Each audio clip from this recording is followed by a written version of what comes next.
ഇന്നിപ്പോൾ ഇവിടെ നമ്മൾ ഉണ്ടാക്കുന്നത് വളരെ സിമ്പിൾ ആയിട്ട് നമുക്ക് പെട്ടെന്ന് റെഡിയാക്കി എടുക്കാവുന്ന ഒരു അച്ചപ്പത്തിന്റെ റെസിപ്പിയാണ്. അച്ചപ്പം തയ്യാറാക്കാൻ വേണ്ടിയിട്ട് ഞാനിവിടെ 2 കപ്പ് മൈദയാണ് എടുത്തേക്കുന്നത്. പിന്നെ ഒരു 1/2 കപ്പ് അരിപ്പൊടിയാണ്, വറുത്ത അരിപ്പൊടിയാണ് എടുത്തേക്കുന്നത്. അത് നമുക്ക് ഇതിലേക്ക് ഇട്ട് കൊടുക്കാം. ഇതിലേക്ക് ഒരു 5 ടേബിൾ സ്പൂൺ പഞ്ചസാര എടുത്തിട്ടുണ്ട്, അതും കൂടി ഇട്ട് കൊടുക്കാം.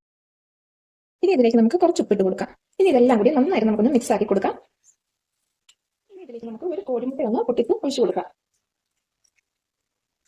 മുട്ടയും ചേർത്ത് ഇതൊന്നും കൂടി നല്ലപോലെ നമുക്ക് യോജിപ്പിക്കാം.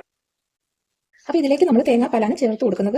ഞാനിപ്പോൾ ഇവിടെ 2 കപ്പ് നല്ല കുറുകിയ തേങ്ങാപ്പാലാണ് എടുത്ത് വെച്ചേക്കുന്നത്. ഇത് ഞാൻ 2 കപ്പ് ചിരകിയ തേങ്ങയിൽ നിന്നും കുറേശ്ശെ വെള്ളം ഒഴിച്ച് നന്നായിട്ട് പിഴിഞ്ഞെടുത്ത് വെച്ചേക്കുന്നതാണ്. അതുപോലെ തന്നെ അത് 2 കപ്പ് പിഴിഞ്ഞ് മാറ്റിയതിന് ശേഷം ഉള്ളതാണ് ഇത് 2ാം പാലാണ്. ഇത് 1 കപ്പുണ്ട്. അപ്പൊ നമ്മൾ 1ാം പാൽ ഒഴിച്ച് കൊടുത്ത് കലക്കിയിട്ട് വേണമെങ്കിൽ മാത്രം നമ്മൾ 2ാം പാലിന് ചേർത്ത് കൊടുക്കാൻ മതി. അപ്പൊ ഇതുപോലെ നമ്മൾ ഇങ്ങനെ നമുക്ക് അതിന്റെ കറക്റ്റ് ഒരു ബാറ്റർ ലെവലിൽ ഞാൻ കാണിച്ചു തരാം. അത് ആകുന്നത് വരെ നമുക്ക് ഇതുപോലെ കുറേശ്ശെ ഒഴിച്ച് ഒട്ടും തന്നെ കട്ടയില്ലാതെ നമുക്കിത് കലക്കി യോജിപ്പിച്ചെടുക്കാം. ഇപ്പൊ ഇവിടെ നമ്മൾ ആ 2 കപ്പ് തേങ്ങാപ്പാൽ ഒഴിച്ചു കൊടുത്തിട്ടുണ്ട്.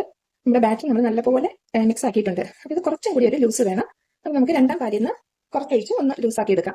അപ്പൊ ഇനി ഒഴിക്കുമ്പോൾ കൂടരുത്, വളരെ കുറച്ച് ഒഴിച്ച് നോക്കുക.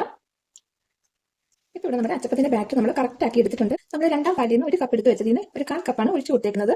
അപ്പൊ ഇത് നമ്മളൊരു 15 മിനിറ്റ് റെസ്റ്റ് ചെയ്യാൻ വെക്കും. റെസ്റ്റ് ചെയ്യാൻ വെക്കുമ്പോൾ കുറച്ചും കൂടി ചിലപ്പോൾ തിക്കാകും. അപ്പൊ അങ്ങനെ ഉണ്ടെങ്കിൽ നമുക്ക് ചുടുന്നതിന് തൊട്ട് മുമ്പായിട്ട് പാലിൽ നിന്ന് കുറച്ചും കൂടി വേണമെങ്കിൽ ചേർത്ത് കൊടുക്കാം. ഇതിലേക്ക് ഞാൻ കുറച്ച് മഞ്ഞപ്പൊടി ഇട്ട് കൊടുക്കുന്നുണ്ട്, ഒന്ന് കളർ കിട്ടാൻ വേണ്ടിയിട്ട് മാത്രം. അതുപോലെ തന്നെ ഒരു പിഞ്ച് സോഡാപ്പൊടി. ഇതൊന്ന് നമുക്ക് നല്ലപോലെ മിക്സ് ആക്കി എടുക്കാം. ഇനി ഇത് നമുക്ക് മൂടി വെച്ചിട്ട് ഒരു 15 മിനിറ്റ് നമുക്ക് റെസ്റ്റ് ചെയ്യാനായിട്ട് വെക്കാം. ഇപ്പൊ 15 മിനിറ്റ് ആയിട്ടുണ്ട് നമ്മളിത് റെസ്റ്റ് ചെയ്യാനായിട്ട് വെച്ചിട്ട്. ഇപ്പൊ കുറച്ചും കൂടി ഒന്ന് നമ്മുടെ ബാറ്റർ തിക്കായിട്ടുണ്ട്. നമുക്ക് ഇങ്ങനെ ഇളക്കി നോക്കുമ്പോൾ അത് അറിയാൻ പറ്റും. നമുക്ക് ഇതിലോട്ട് കുറച്ച് പാലും കൂടി ഒഴിച്ചു കൊടുക്കാം. പിന്നെ ഒഴിക്കുമ്പോൾ ശ്രദ്ധിച്ചൊഴിക്കണം, ഒട്ടും കൂടരുത്. ഒരു ടേബിൾ സ്പൂൺ കണക്കാക്കി ഒഴിക്കുക. അത് ഇളക്കി നോക്കിയിട്ട് വേണമെങ്കിൽ മാത്രം പിന്നെ ചേർത്താൽ മതി. മിക്കവാറും ഈ ഒരു ടേബിൾ സ്പൂൺ മതി, കാരണം അതിന്റെ ആ ഒരു തിക്നെസ്സേ വന്നിട്ടുള്ളൂ. അപ്പൊ ആ ഒരു ടേബിൾ സ്പൂൺ പാലും കൂടി ഒഴിച്ചു കൊടുത്തപ്പോൾ നമ്മുടെ ബാറ്റർ കറക്റ്റ് ആയിട്ടുണ്ട്. ഇതിലേക്ക് നമുക്ക് 1/4 ടീസ്പൂൺ കരിഞ്ചീരകമാണ്, പിന്നെ 2 ടീസ്പൂൺ കറുത്ത എള്ള്. അപ്പൊ ഇതും കൂടി നമുക്ക് ഇട്ട് കൊടുക്കാം. പിന്നെ നമുക്കിത് വേറൊരു ചെറിയ ബൗളിലേക്ക് കുറച്ച് മാവൊന്ന് എടുത്ത് വെക്കാം. നമുക്ക് അച്ചപ്പം റെഡിയാക്കാൻ വേണ്ടിയിട്ട് ഒരു ചീനച്ചട്ടി വെച്ച് അതിലേക്ക് നമുക്ക് ആവശ്യത്തിന് എണ്ണ ഒഴിച്ച് നന്നായിട്ടൊന്ന് എണ്ണ ചൂടാക്കി എടുക്കാം. ഇപ്പൊ ഇവിടെ നമ്മുടെ എണ്ണ നന്നായിട്ട് ചൂടായിട്ടുണ്ട്. അപ്പൊ ഇനി നമുക്ക് ഈ അച്ചെടുത്ത് നമ്മൾ എടുത്ത് വെച്ച പൊടിയിലേക്ക് മുക്കി വേണം നമുക്ക് അച്ചപ്പം ചൂടാൻ. അപ്പം അതിന് മുമ്പായിട്ട് നമ്മുടെ ഈ പൊടി ഒന്നുകൂടി നമ്മൾ ഇളക്കി കൊടുക്കാം. ഇനി നമുക്ക് ഈ അച്ചെടുത്തിട്ട് ഇതിലേക്ക് മുക്കി കൊടുക്കാം. അപ്പൊ മുക്കുമ്പോൾ നമ്മൾ ഇതിന്റെ ഒരു 1/4 ഭാഗം മാത്രമേ മുക്കാവുള്ളൂ, ഫുള്ളായിട്ട് മുങ്ങി പോകരുത്. അതിനുശേഷം നമുക്ക് ഇത് എണ്ണയിലേക്ക് വെച്ച് കൊടുത്തിട്ട് പതുക്കെ ഇതൊന്ന് അനക്കി കൊടുക്കുക. അത് കണ്ടാ കറക്റ്റായിട്ട് നമുക്ക് അങ്ങ് വിട്ടിട്ട് ചെറുതായി കഴിയുമ്പോൾ നമുക്ക് ഇതൊന്ന് മറിച്ചിട്ട് കൊടുക്കാം.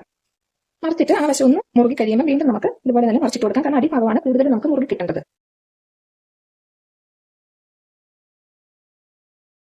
ഇപ്പൊ ആദ്യത്തെ നമുക്ക് പാകത്തിന് മൂത്ത് കിട്ടിയിട്ടുണ്ട്. അപ്പൊ ഇത് നമുക്ക് അങ്ങ് കോരിയെടുക്കാം.